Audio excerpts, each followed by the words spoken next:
This is where I'm going to ask you not to get knocked down, please. This is a nice walk. And what I would like you to do is, when the weather gets a little bit better, and you know all these places here, you find some people who aren't at this meeting this morning and take them around on this walk and bore them to death. This walk.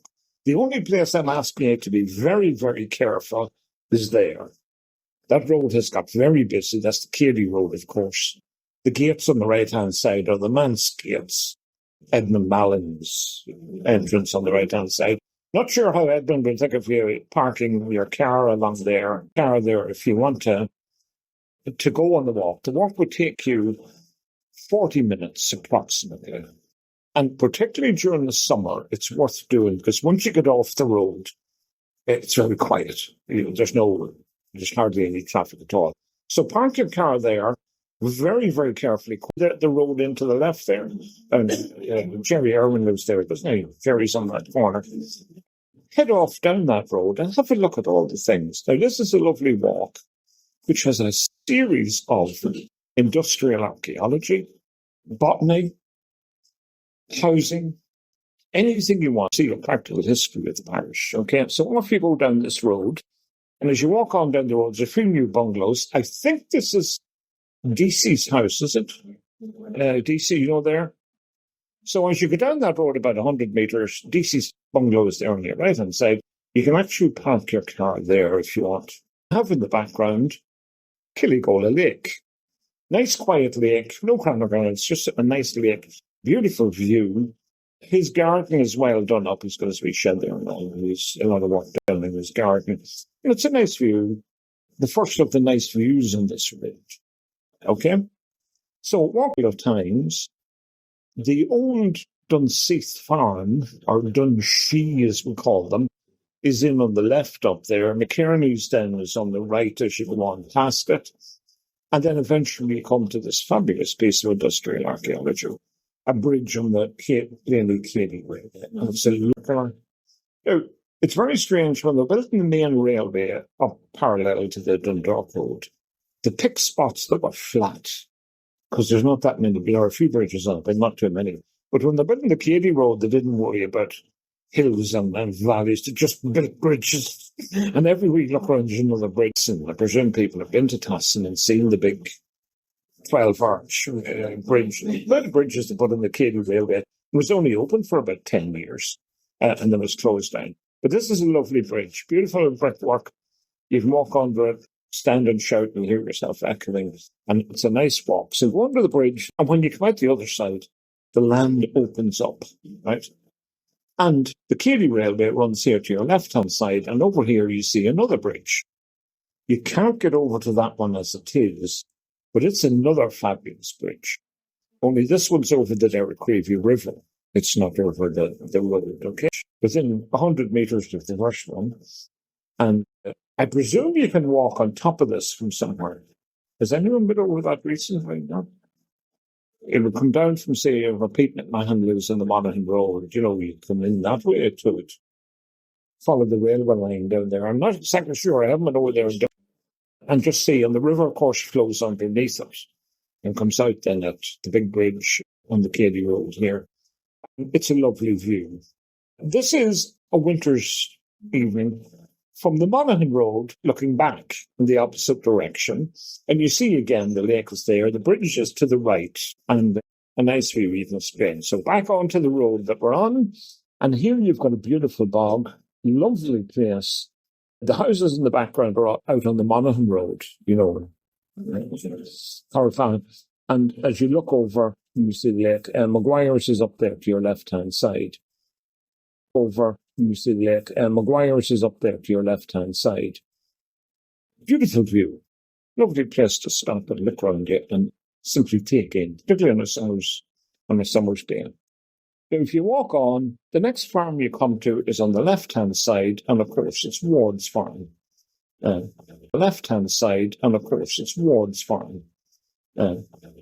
of you who know how Ward's is, PJ Ward's home place. Now, Old Ward is known as the Timer Ward, okay? And there was another man out at back in here called the Timer Fanlon. And the reason I'm called the Timer was man out of back in here called the Timer Conlon. And the reason I'm called the Timer was, in the days when people used to pocket watches, then eventually when we had relations went to New York, people would send home wristwatches. And the boys who had wristwatches could tell you the time. So they were called timers.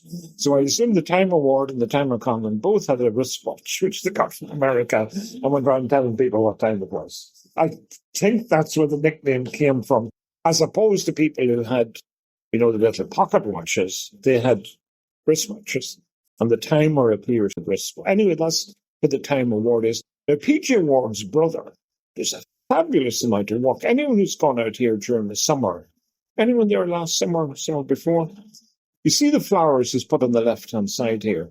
A beautiful display of daffodils. So if you go out and sort of march in of daffodils, right the whole way along, his farm is to the left, to the left-hand side.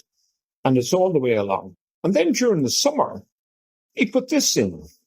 And then I know nothing about flowers. I have no idea what these flowers are. But he's got a whole line of these.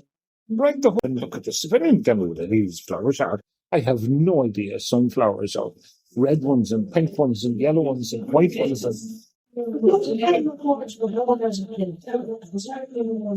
Originally.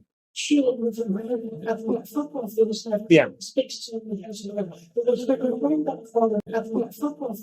Yeah.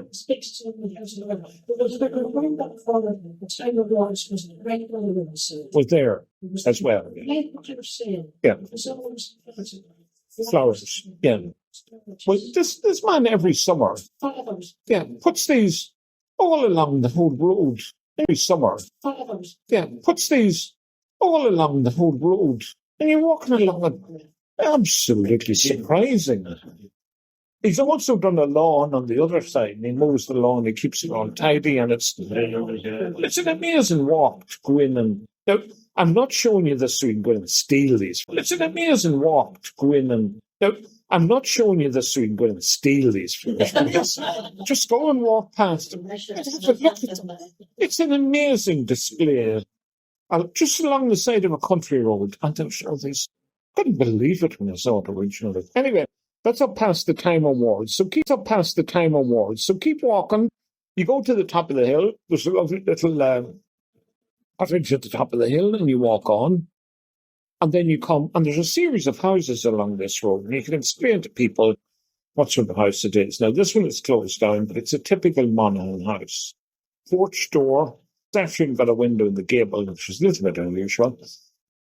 Two bays, 4 windows in the front. And, of course, the house doesn't face the road. It faces into the farmyard, so the light comes out from the house. And when men are walking out of the farmyard, the light shines out onto them. And as you're pulling your way up to say, that house is poor, the people by telling them. Typical Monaghan, South Ulster house, porch door, central chimney. There's no television area. I presume they had one, and it's got nice. Built about 1870, maybe a little bit later than 1870, 1890, that sort of period. And then you walk on to the big house in the distance, anyway. But when you get to this point along the same road, you discover there appears to be a line of sculptures, cottages. Now, there's only about 2 of them left standing here on the corner, right? There are 2 houses in that little block. I'm guessing that maybe it was more than 2 at some stage, and at the entrance to that, taken away a couple. And Hill's Mill at Carrigas Lane is just a bit up the road from this. So I'm assuming the sculptors or the millers who lived in these houses worked for Hills in their mill, and they were given the house as it, and you should walk up. I haven't been there now in the last few months. Their house is an awful lot longer, but they are sculptures cottages or millers cottages, really, in colour. And you'll find them as you go along our roads. It's part of our Monaghan countryside. So you've now seen lovely flowers. You've seen a lovely 2-story late 19th century house. You've now seen early 19th century houses. And you keep going and you find more. So keep walking on over that road. You come to a T-junction where Jim Short lives. You know Jim's house there. And you turn right at Jim's house and head up the road. And you come to this lovely house. It's a lovely constructed house. I think this is Harrison Adair's, is it? originally. Is this Harrison's? No. It is Harrison Adair's. No, Albert Adair. Sorry, it's one of the Adairs anyway. Yeah. And I like it as a house because it seems possibly to have been an original single-story house because the roof is obviously an extension of its window in this gable, very big window. And again, 19th century Irish farmhouse, porch door, central chimney, and it's Albert Adair's, I suppose. Harrison's is further up, is it? Harrison's. Yeah, it's further up. There's a number of Adair's houses were along this road. And it's well worth just having a look at and saying to people. Presume it's Carrick-Slane. Corriganty. It's Corriganty or Carrick-Slane. Mills are in Carrick-Slane and Tom McBennett's is in Corriganty. And you're walking up this road, and you keep walking up this road to the top, and you come to and turn left at the next T-junction, just sneak down a little bit, and you have the old Carrick-Slane school. And it's here at the corner. Again, it's not going to last an awful lot longer. There since the early 19th century. Just worth going down and having a look at. And alongside it is the Hills Mill. And if you want to, if there's nobody about, or ask permission when it's sneaked out, you'll see the water wheel on the side of the mill, and you can have a look at the fabulous buildings that they have. That's a slight diversion from your walk. So back up the hill, back up to the crossroads, and keep walking on, we'll come to Carvel's. And this has changed slightly since this photograph was taken. This is a fabulous Georgian house. Originally an Adair's house as well. And there's a lovely, the extension actually tastefully added without taking away from the structure of the original Georgian house. One of the best Georgian houses in the parish, easily. And maybe keeps in great condition, and it's well worth it. Just to stop and having a look at it and explain to people. It's not central chimneys or anything like that. It's Georgian, very much 1790, 1820, that early 19th century type house. And again, belonged to one of the Adairs. I'm not sure which Adairs were in this one. But there were two fellows home from England whose grandfather had lived in that. But there were two fellows home from England whose grandfather had lived in that house. And in fact, I took them out and they showed them around the whole place. And they were descended from one of the Adair families. They were from England, and that was their home place. And that's a nice walk. They were from England, and that was their home place. And that's a nice walk. You just walk along the road and see this absolutely beautiful house. And poor people, it's Georgian. Okay. It was a personal history. Sorry. The extension of the Pakistan student by 15 or 16. Right. Extension of the Pakistan student by 15 or 16. Right. One. Right. This is the key. My godmother was teaching us also. And short schools. Oh, yeah. You closed it, did you? David and Joe Hill would be the students. That's different. Yeah. And then the furlong one more in There are some good photographs of it, of the students in it and so on in some of the books. And I right in saying that over the years ago that Lord England was a gypsy's name. I'm not sure. I know was a very good. Yeah, because the Katy Road is new. The original entrance to the manse is at the back, is at the other side. And when you're going out towards Malins, there's sort of a bump in the road before you come to the manse, and that bump is known as it's the rectory, sorry, yes. And it was called the Red Rock for some reason. There's all sorts of different names like that on all these different places. So anyway, you're walking around and you now come to what is called the Model Farm. And this was the farm that was owned by Thomas Bates in Templetown. And it's been Thomas Bateson, when he came to the town just after the railway had been introduced, decided, as a lot of places around Ireland were doing, were building model farms. And the idea of the model farm was it would be a perfect farm that you would farm on and bring in huge machinery, things like combine harvesters and all sorts of tractors and machinery and everything. The problem with the model farm out of Corritanti and all the other model farms is there were a lot of small farms on it. So the first thing Mr. Bateson had to do was he had to evict all the people off the farm. So the first famine years and just after the famine. So anyone who hadn't paid their rent during the famine, he got them to work until they paid off the rent and then he evicted them. Then the people who were paying their rent, he kept putting their rent up and they kept paying the rent and then he kept putting the rent up and eventually he got rid of them as well. And eventually he got rid of different families in that area living on small farms. The vast majority of them were carriers, right? Rates of carriers. The only thing with Mr. Bateson, he was not in any way religiously bigoted. He evicted Presbyterians just as long as he evicted Catholics or church libraries. Didn't matter what you wear. He got rid of you. And eventually, church libraries. Didn't matter what you wear. He got rid of you. And eventually, he cleared the whole farm of tenants, right? And he opened out the fields into huge fields. He brought in his machinery. And then in 1851, he rebuilds this house, the Model 3. And then in 1851, he rebuilds this house, the Model Farmhouse, to live in. And on that morning in December 1851, while the house is being rebuilt, he's living in the Hope Arms Hotel. He's staying in the Hope Arms Hotel. And on the morning of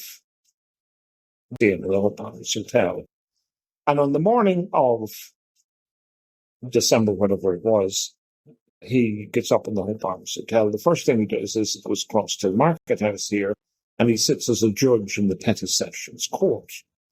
Now, he himself, a number of months before, had been convicted in the Petty Sessions Court of hitting one of his tenants with a stick with a brass thing on the top of it, and he was convicted of assault. But anyway, he was now the judge. And as he was sitting in the court here, all the people he'd evicted, 50 or 60 of them, were waiting outside the firm to come out, and they were pleading with them to give them back their farms, give them back their land, and dismiss them all. So anyway, he decided to walk out to the model farm. So out he went to the model farm. And he went to see the workman. So he got out about lunchtime, about 1 o'clock, and checked all the work was going on. Okay, and then about 4 o'clock, he decided to walk back into town to the Hope Arms to get his tea. And those of you who know what the model farm is, it comes out on the Cady Road. And standing at the Cady Road was a man dressed in all black, with a three-quarter-length black coat. Now, the man standing at the Cluny from Kilcracken, and Cluny was waiting to see Bateson coming down the road. And Cluny was the organizer of the assassination. And Cluny then pointed out Bateson coming down, and 3 men fell in behind Bateson. Neil Quinn, Brian Anamar in South Armagh. And down they came down the road. Now, I'll just bring you to the scene of the assassination in a moment. This is the model farm that Bateson built. This is the house that was built. It's a strange house in the sense that the front door is down here with a little porch on it. It's in here. A bit like the Hope Gas. It's very huge, and it is a huge. Tom McBennett's house. Geraldine McBennett is in it today, isn't she still? And it's McBennett's farm out there, Corritanti. Fabulous house and built by Bateson. As you're coming down, we're walking towards the Cady Road, just in front of McBennett's railway as well. And this is the bridge, another fabulous semicircular bridge. Just at the entrance to McBennett's farm, it's just on the left there. And as you're walking down, you can stand in this bridge. Yeah, it looks like a river, but it's just flooded. It's the original Cady Railway goes underneath this. And going north towards Cady, you can see here the line of the Cady Railway. You see it here? That's where the train went on. And of course, eventually it comes to Carna, where the ambush took place, eventually to Tasson Bridge, and eventually to Cady. The railway only opened for about 10 years, and then it shut down. It was one of the shortest. But it's got to walk around this road. In the space of 40 minutes, you walk about 2 miles, and you see 3 fabulous bridges in that space alone. Well worth having a walk just to see the bridges alone. Anyway, we go down onto the Cady Road, okay? And Mr. Bateson comes walking down, and Cooey sees him and points with Armagh, who are ribbon men, fall in beside Bateson. Now, the ribbon men, well, people call it a conspiracy. The ribbon men is long before the Irish Republican Brotherhood or any of the secret societies. And the idea of the ribbon men was that you go into South Armagh and you get a few boys and do a job for you, right? They might be whatever you wanted them to do. And the way they met in a pub in Blaney was you told them, pick a colour, yellow. We'll wear a yellow ribbon next Saturday and come to Hamilton's pub in Castleblayney there. And they would have on the inside of their lapel a little ribbon in yellow, because that was the colour they picked for that particular crime. And as they were in the pub, they told up on the lapel, and you'd see, and if he's wearing a yellow ribbon, you knew he's part of the conspiracy. If he's wearing a blue one or Grant and Nahar waited for Bateson here on the road and walked him down from the cross. Grant and Nahar waited for Bateson here on the road and walked him down from the crossroads. And they walked him down to where the road sign is. You see the road sign there? Got him that far. The place was packed, right? And the house on the left, which later on was Connolly's there, but anyway, and the house on the left, which later on was Connolly's there, but anyway, it was a single-story house. There was a family called Collins lived in it. And Mrs. Collins was standing at the front window, and her husband was inside, and they're trying to fit a sash window, right? And she was holding the window on the outside, and her husband was standing inside the window, right? And she was holding the window on the outside, and her husband was standing inside the window, as they saw Bateson go past with the three men on either side of him walking on down the road. There was a Mrs. Martin from Killigola who was coming walking out, having done a bit of shopping in town, and she was coming down the far side of the road, on the left-hand side walking home, on a cart, who'd been to Blaney to collect rags or to deliver rags to a shopping lady, and they were in the cart cheering on the way back to Katy, heading down the road. There was a fellow in the field on the left picking stones in the field. The place was packed full of witnesses, and Grant and Quinn and Nahar went walking with Bateson where that roadside is when they stopped and started to have a row. Grant produced a gun that he tried to shoot Bateson with, but the gun didn't fire. Quinn had a gun which he tried. It didn't work either, so he grabbed it by the muzzle and he began to beat Bateson with the butt of the gun. They knocked and smashed his skull in as he was lying in the ditch. So Nahar and Quinn battered Bateson into the ditch and kicked him into the ditch, right? And then disappeared through the hedge, up through the rectory fields, out onto the Dromalish Road, and disappeared back to South Armagh. People were all wondering what all the cheering and shouting was about. And his bowler hat had fallen off and rolled out into the middle of the road. At that moment, the main coach from Armagh was coming down the road this direction, and the driver of the coach saw the bowler hat sitting in the middle of the road, so he pulled up the coach. This distinguished-looking gentleman lying, blood pumping out of him, brains all over the place. And he went over to see what they could do. The people then started to gather round. The boys in the coach had to get in for the train at 4:30, so they didn't stay. They all got back in the coach and headed into town to catch the train, which is where they were heading for. And Bateson didn't know what to do. He's still alive. So they picked him up and they got him in his arms, right, two of them. They tried to walk him towards town and the blood pumping. So they realised this wasn't going to work. And up down the wee lane we came out of, there was a she-bean. And in they went to the she-bean and they took a door off the hinge on the door and they carried him into the Hope Arms Hotel. And he lay in the Hope Arms Hotel for 24 hours and he died the following day. It became those who want to read about it, it shows the difference in society at the time, because the Dundalk Democrat was very much sort of the difference in society at the time, because the Dundalk Democrat was very much sort of the Catholic newspaper, gives one side of the story. Canon McNeill, or Father McNeill, who was the parish priest in town here, claimed there were no women in the Castleblayney parish and there was nothing like this at all. The Northern Standard, which was in the Castleblayney parish, and there was nothing like this at all. The Northern Standard, which was the opposite side of the political arguments, claimed that this whole countryside was full of ribbon men who were liable to kill you in your beds at night. And the whole parish, no, Kilbert, Derrynews, Cross, all the parishes. Parish, Mucknell, Kilbert, Derrynews, Cross, all the parishes were all put under martial law. Soldiers taken in, police taken in, they tried to find out who killed Bateson. And two young lads called Kelly were arrested, and they were taken into the barracks in Castleblayney, where they were given a little bit of nice treatment, a cup of tea, and sit there. Anyway, the Kellys didn't admit that they took part in it. They were taken to court 3 times. They were defended by Isaac Butt, politician, and they got off each time. And even when they packed the jury, they still got off. The Kellys were off. So nobody knew who killed Bates.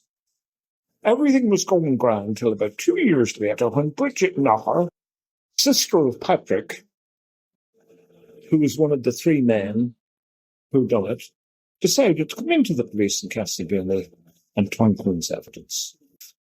And her brother Patrick were given free transport to Canada, tickets in Canada, a new life in Canada, money as reward for turning Queen's evidence.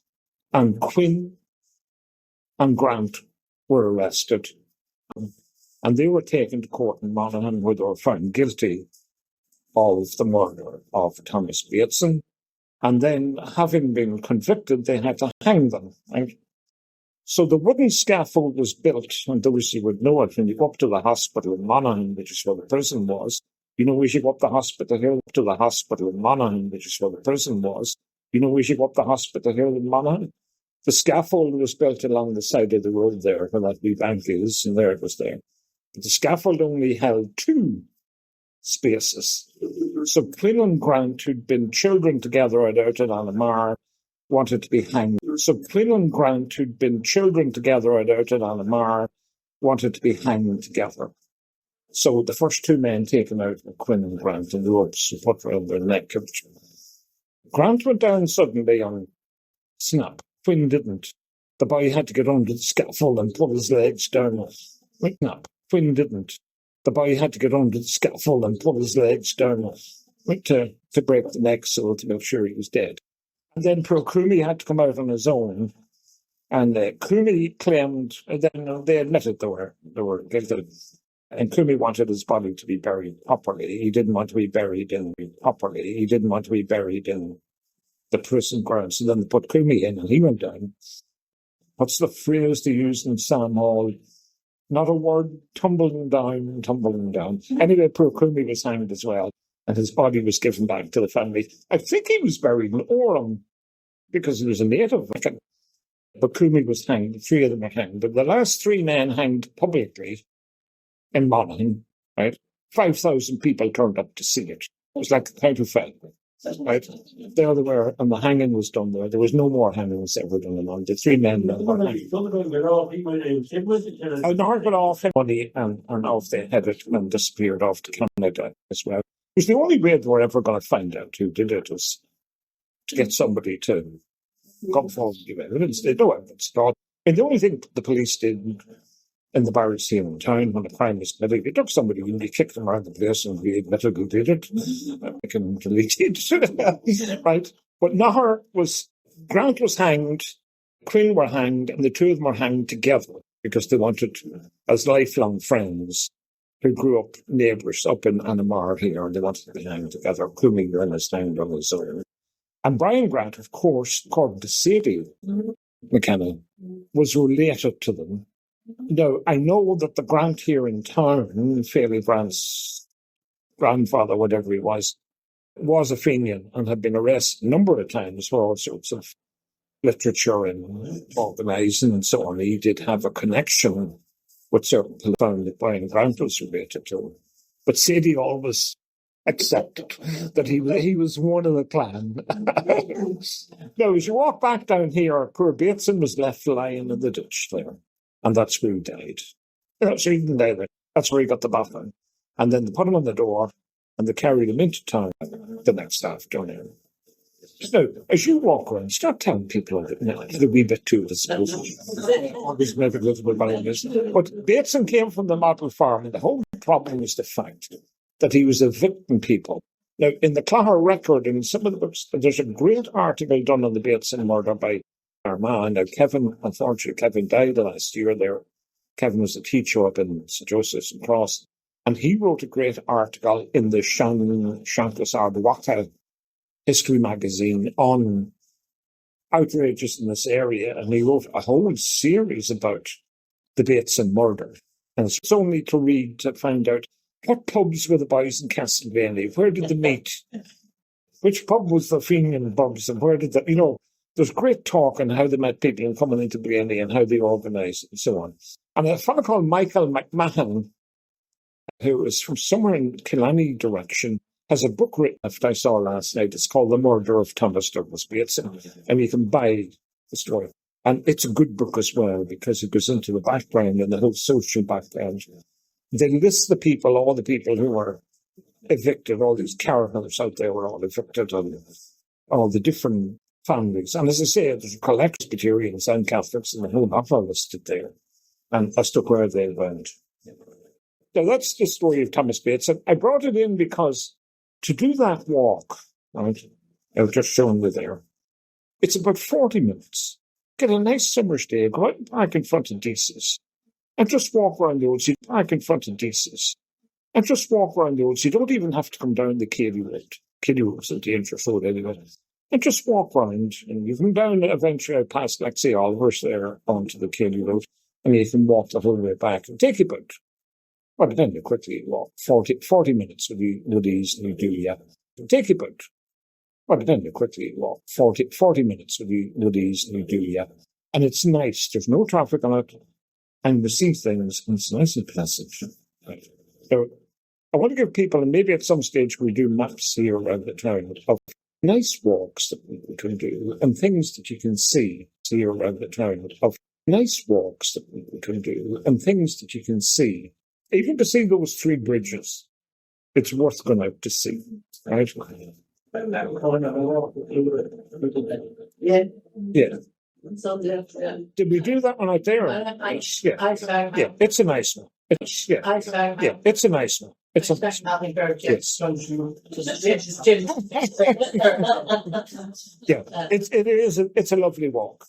And you can do it either way. It's downhill if you go up to Lexi Oliver's first, and then it's downhill the rest of the way.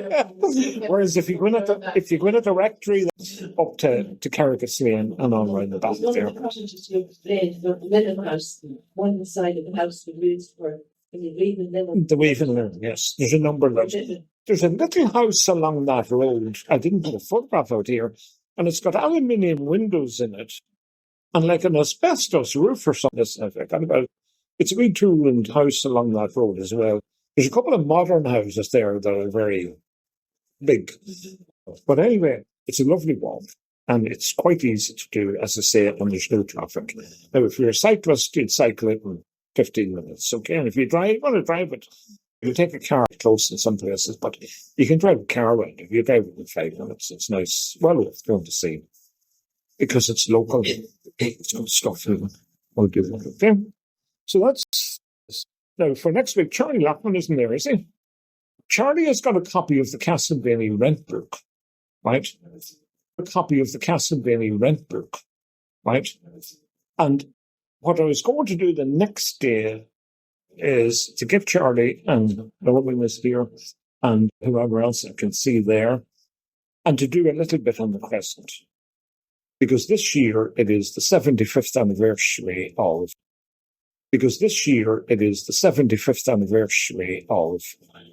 the Crescent houses. And just to give people a little bit of talk, because I want to know a number of things about the Crescent. Well, I don't know half of these people, who they are. Secondly,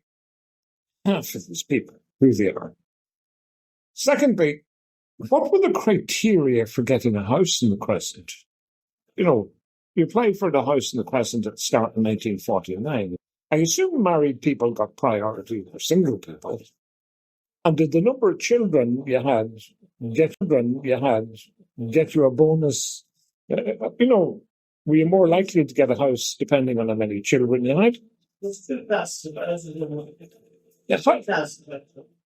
How did they refuse people? Were there There's 71 houses now. 75 years was it started. Yeah. I fell in first and I had just put In there. that was, I thought probably to see this new place when it's going to be 72 years. The same, yeah. And I suddenly disappeared off the Yeah. And I ended up in a gorgeous Sunday dress down the bamboo. Or the what's going to be exactly. Were used to refuse people. There must have been more than 71 people applied for the houses. Well, I don't know. Was there a council list in them ways? I have got it here, yes. Oh, yes. We have the list. Well, that was all Fred Maud. Yeah. And she wouldn't have been on the council. Yes. I don't know why I want to know was, of the 71 people who got the houses, were they all locals who lived in streets in the town, or were there outsiders who came in from the countryside? And what was the percentage between, shall we say, locals and outsiders and so on? Now, Charlie has got the full book. I have only copied one page out of it, just to give you an idea of what's in it. These are the first 13 houses in the Crescent, starting with number 1, Sean Farrell. And 1949 this is the first rent book ever for the Crescent. And Sean Farrell's paying 16 shillings and sixpence before he's for the Crescent. And Sean Farrell's paying 16 shillings and sixpence before he's rent. And those are all the people who lived in the houses. Now, I'm not sure if they are. I mean, I wouldn't be an expert on the numbers of houses in the Crescent. Sean Farrell, Christy Hoff, that right? Tom Flanagan, 3. Christy Hoff, that right? Tom Flanagan, 3. Sadie Maloney, who's that? Edward Mohan, no, that's Mohan's, okay? James Curran, Thomas McCann, Peter Hughes, Alice Redmond, Michael Sweeney, Yes, thank you. Joseph Comiskey, Patrick McGee, Yes, thank you. Joseph Comiskey, Patrick Maguire, and Teresa Fogarty. Yeah. Now, Charlie has the full book of all 71 names. I only copied one of the pages just to give you an idea of what's in it. And what I would like to do is, one, to look at these 71 people and try and identify them. Then have a look at them. How many of them are still there? Farrells are still in number 1, aren't they? Yeah. There's still, some are still there. Bowens are still there. But some of the families are still there, 45 years old. But some aren't. And other ones who commit. What were the criteria used? They all paying the same. Why is Peter Hughes paying 14 shillings and fourpence, but Sean Farrell's paying 16 shillings and sixpence? Is he got a bigger house? Is it a bigger house? No, they're all living inside. He had a bigger garden. But no, we're not going to go through that today because I'd like to get Charlie and maybe tell us a bit more for the next talk here.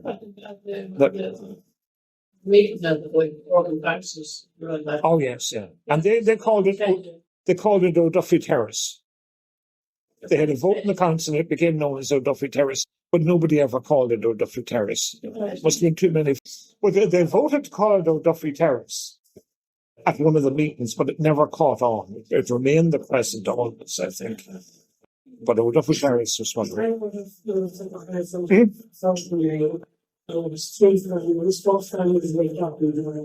Yes, and they got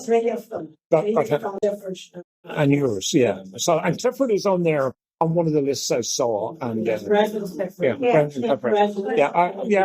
recognize some of the names, but some of the other names I have no idea. Yeah.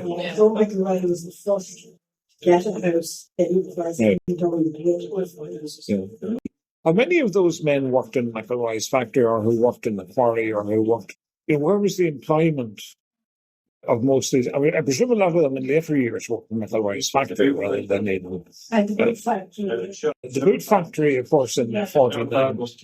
Yes. And there's a whole social written at some stage because it's nice in the sense that you know when it started. You can read the urban council minutes to see how they planned it, how many houses there were, who the first 71 families were in it, and then how did it develop from there, and so on. No, it's one of this. Yeah, there's 71 names on this list that I have. Yeah. But anyway, we'll get Charlie to organise something, and if we can do it the next day, we'll do the Crescent the next day. If we get enough information, I can get people, and maybe get some people who know the Crescent There's two of you here for a start. Come up here and tell us who all tell us just things that you would know about it that the rest of us don't, you know. And there is a social history, shouldn't it? And of course, Lakeview exactly the same. This year, I think Lakeview is 90. It's older, right? It's older, and then you have the smaller ones, Mary's Terrace, and so on as well. Yeah. We will do that as well. Yeah. And they were all before your Yeah. the last. No, the next one. Sorry.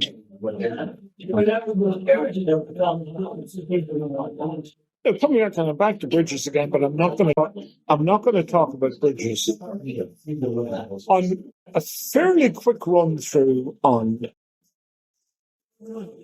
Lakeview, okay, and to start on Lakeview.